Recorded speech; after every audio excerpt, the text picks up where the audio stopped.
আসসালামু আলাইকুম। আমি ডক্টর ফাতেমা সুলতানা পোবালি। আমি মেডিল্যাব হেলথ সার্ভিসে মেডিকেল অফিসার হিসেবে কর্মরত আছি। আমি আমাদের কোর্স সিজিডিএ তে একজন শিক্ষার্থী। আমাদের মেন্টর ছিলেন ডক্টর রিমা আক্তার ম্যাডাম। উনি এনাম মেডিকেল কলেজ অ্যান্ড হসপিটালের রেসিডেন্সিয়াল ফিজিশিয়ান। আমার রোল হলো 042527।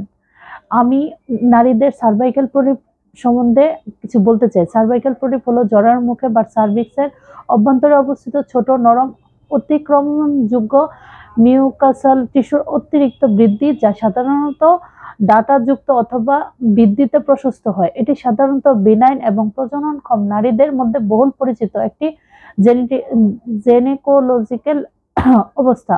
অত্যাবশ্যক তথ্য: 99% ক্ষেত্রে এটি বিনাইন প্রকৃতির। 40 বছরের বেশি বয়সী নারীদের মধ্যে এটি দেখা যায়। প্রায় 4 থেকে 10% মহিলার জীবনে কোনো এক পর্যায়ে এই রোগ হতে পারে। অত্যন্ত কম ক্ষেত্রে ক্যান্সার রূপ নিতে পারে। বেশিরভাগ ক্ষেত্রে উপসর্গহীন থাকে। এপিডেমিওলজি: বিশ্বব্যাপী প্রজনন বয়সে 25 থেকে 50 বছর নারীদের মধ্যে এটি বেশি দেখা যায়। মেনোপজের পরে এই রোগের প্রবণতা অনেকটাই কমে যায়। উন্নত দেশগুলোতে বেশি শনাক্ত হয়, কারণ সেখানে রুটিন স্ক্রিনিং এবং প্যাপ স্মিয়ার বেশি হয়। ইটিওলজি: ক্রনিক সার্ভিসাইটিস বা দীর্ঘমেয়াদী ইনফ্লামেশন, ইস্ট্রোজেন হরমোন অতিরিক্ত প্রভাব, ট্রমা যেমন বাচ্চা প্রসব, আইইউডি ব্যবহার, সার্ভাইকাল ইরিটেশন বা ইনফেকশন, মিউকোসাল রিজেনারেটিভ পরিবর্তন।